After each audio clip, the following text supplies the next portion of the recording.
masu kallon mu barkanmu da wannan lokaci sannunmu da sake saduwa cikin wannan shiri na mu shakata, shirin da kamfanonin Mandawari Enterprises Nigeria Limited tare da haɗin gwiwar Imzat Media Limited suke gabatarwa.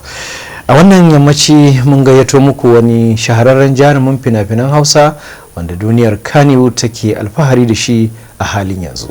Na mai farin cikin gabatar muku da Isa Adam wanda aka fi sani da Feroz Khan. Isa barka da zuwa. Barkanmu da zuwa.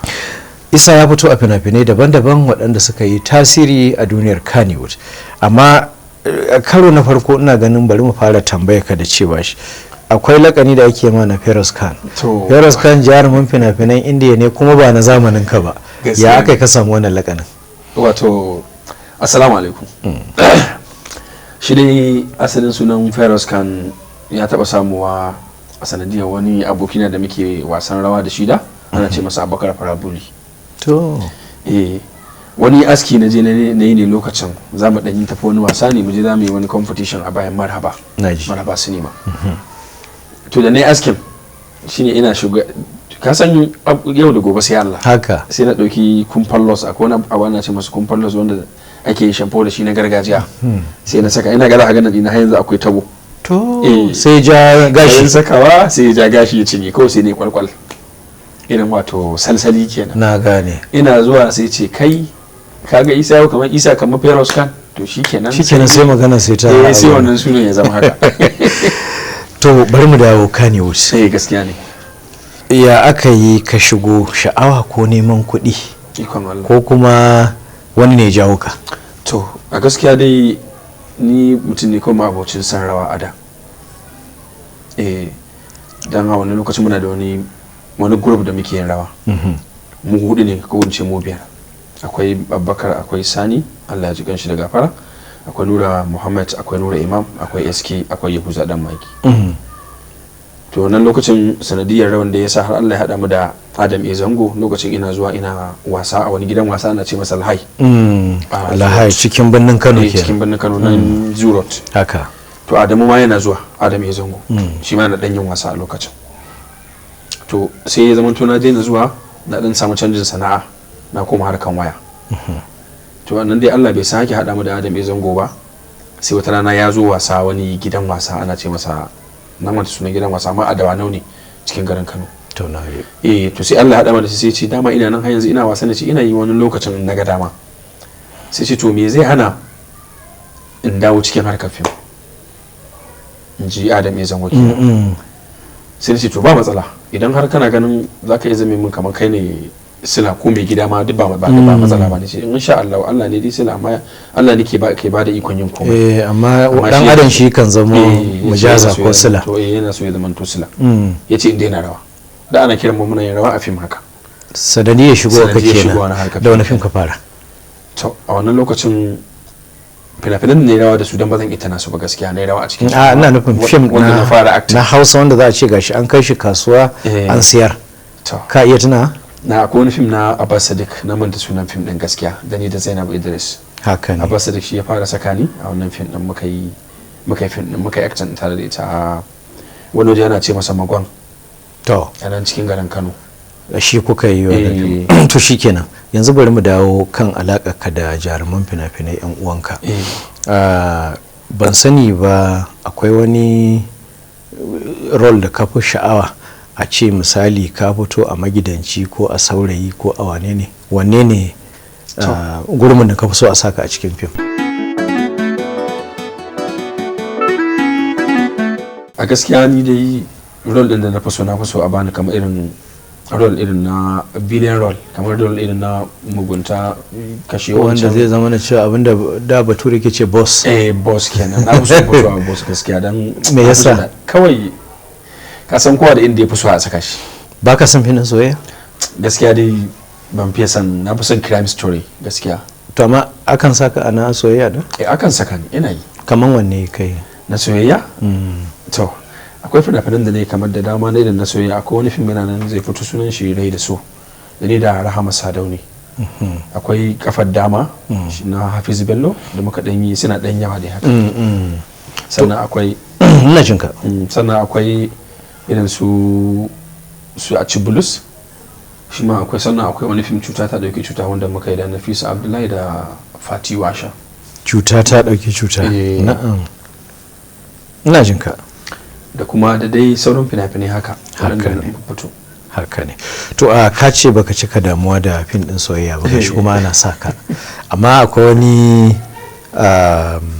kamar na iya ce tsegunguma da cewa kana barin kasumba ne saboda wai kana jan hankalin su 'yan mata da ita, me gaskiyar magana? No, asali dai gaskiya na ba kasumba kawai zan yi fim ne irin kamar wanda zai fito a dan magidanci ko wanda yake da mata ko wanda za a yi don aga cewa mai gidan ake kallo. A'a saboda idan na kasan wanda yawa ya zai dan kara fi girma, zai dan fi ganin girman ka, dan fi ganin kwarjinin ka, shi yasa nake bari wani lokaci. Daraktoci suna biyan kuɗin kasumba ko kuwa? A'a, wannan yana yi ne kawai dan kaina. Dan kanka to yayi daidai. To duk da haka daga cikin jarumai mata wanda kuke fitowa da su, wanne ka fi jin gamsuwa da in an haɗa ku kuna taka rol daidai wa daida a yadda kake so?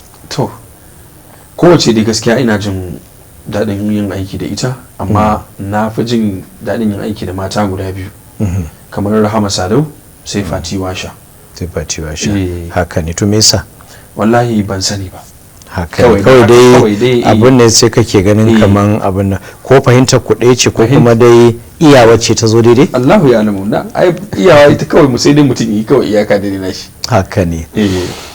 Daga cikin rol ɗin da musamman fina-finan da suka riga suka fito, wanne ne da kaga kayi wani aktin kake jin kai akan kanka ka gamsu, kana jin ba za ka iya manta da shi ba? Akwai fina-finai da yawa, amma dai gaskiya dai na fi ganin fim ɗin Basaja Gidan Yari. Basaja Gidan Yari to a Sardauna. Haka ne, haka me yasa? Saboda fim ne da aka tashi bani, sai aka bani bangaren da ni na fi so a cikin raina.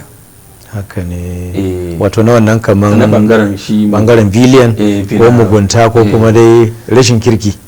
Sai kuma aka haɗa da waɗanda suke ganin, wanda take ganin a fim ɗin ita ta riga ta kai. Haka ne. Za ka iya tuna wani dialogue a ciki wanda ka yi wa masu kallo yanzu don su san cewa ba daraktoci ne suke koya maka ba, abin daga jikin ka yake fitowa? Ikon Allah.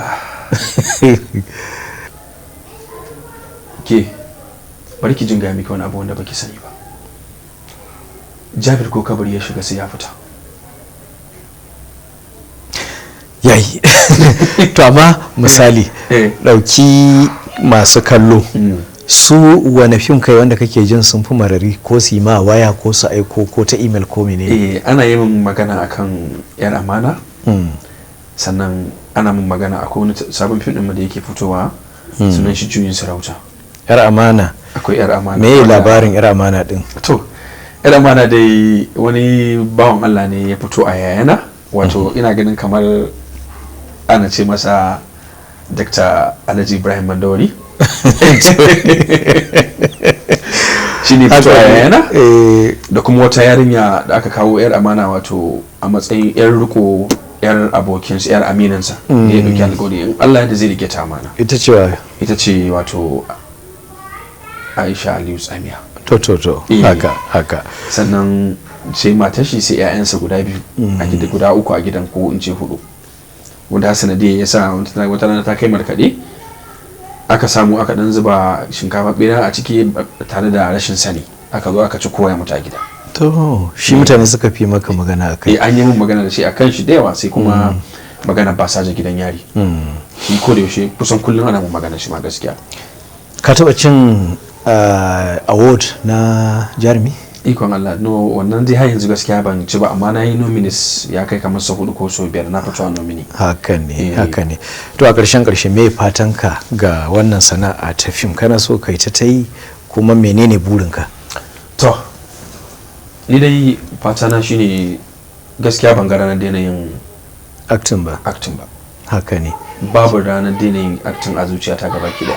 Haka ne. To madalla. Masu kallon mu kun ji yadda ta kasance tare da ni da jarumi Isa Adam Feroz Khan, wanda ina daga cikin jarumai da duniya take yayi, wanda kuma ya yi fina-finai da dama. Ina fata kun ji daɗin kasancewa tare da shi. A sha kallo lafiya.